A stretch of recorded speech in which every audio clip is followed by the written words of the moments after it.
Good day to you. Let's have another conversation. You know what?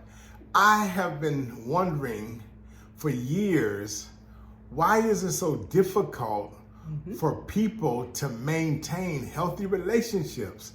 And I discovered that one of the reasons is that they're dealing with a lot of unhealed trauma. And so today what we want to talk about is how unresolved trauma creates unfulfilling relationships. Did you hear what I just said? That's good. How unresolved trauma creates unfulfilling relationships. That's good. Let's talk about this. Tell them first, what is trauma? Well, here's what trauma is. Trauma, basically, is a lasting emotional response that when an event happened in your life, you were not able to overcome the event.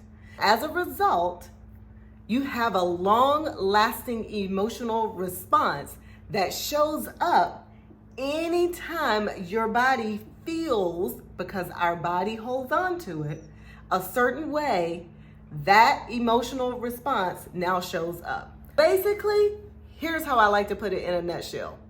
A trauma is simply an event that took place that at the time the event took place, you lack the emotional skills to overcome it. Give some examples of that. Yep. So here are some examples, because the truth of the matter is we all just got through a traumatic event. Can anybody remember what that was? It happened back in 2020. COVID, a pandemic. The entire world experienced a trauma. Nobody was prepared for it. And it created a lasting emotional response in all of us. That's one example of a trauma. Here's another example of a trauma. Childhood trauma could be something like being in a car accident when you were a child. It could be something like being in a house fire when you were younger. It could be something to the effect of experiencing a divorce. If you were like me, your parents divorced when you were young. That was traumatic for me. My parents were physically and verbally abusive to each other growing up, and I lived through that. I didn't think at the time that it affected me, but as I got older and understood trauma and how our body holds on to it, I realized I was living through a trauma. Children who grow up in foster care, that's a trauma. How many of you were bullied when you were in school? That's a trauma.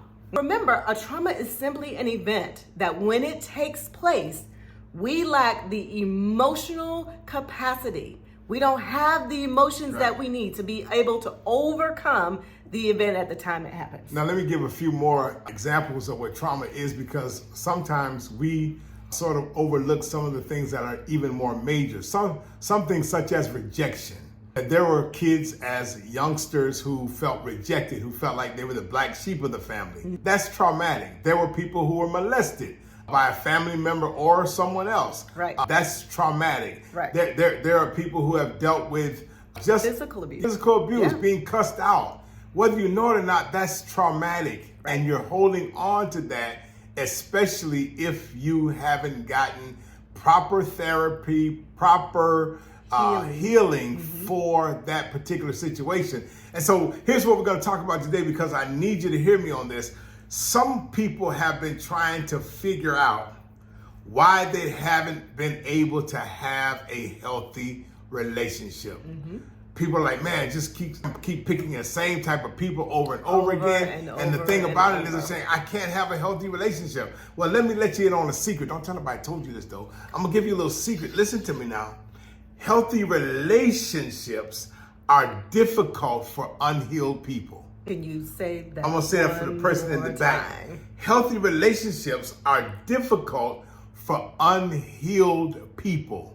I think I need to say that just one more time. Just one more time. Do it one more time. Healthy relationships are extremely difficult for unhealed people. Why? Your brain, listen to me, your brain, this thing that God put in your head, your brain is wired for connection.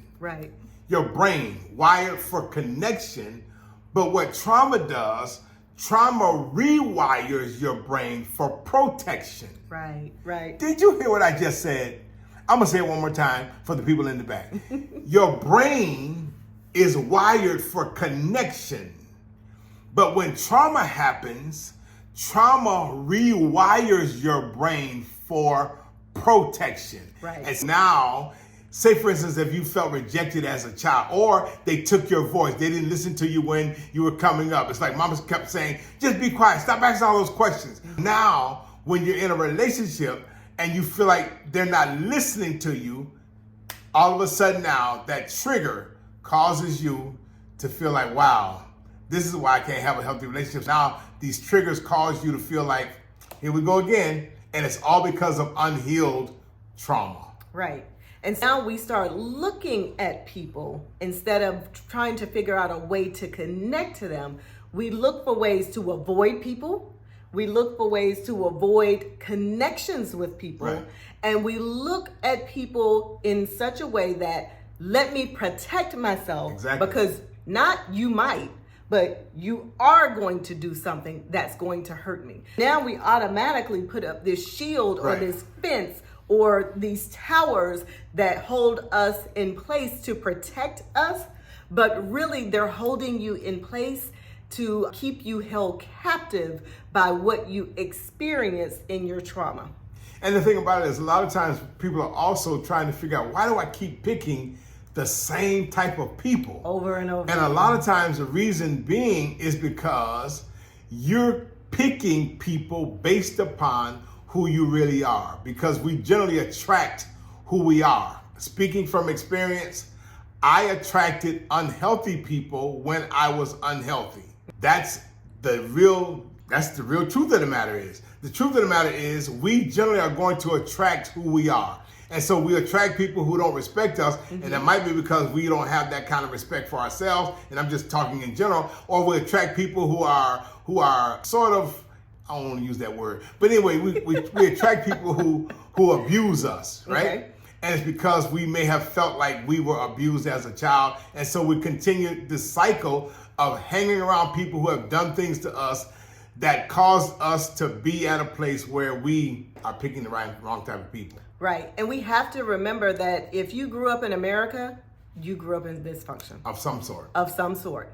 Everybody did. I don't care if you grew up in a 2-parent household. There is always some level of dysfunction in everyone's home. For sure. I don't care how well you think your memory is when it comes to loving my mom or loving my dad. Oh, I had these wonderful, loving parents.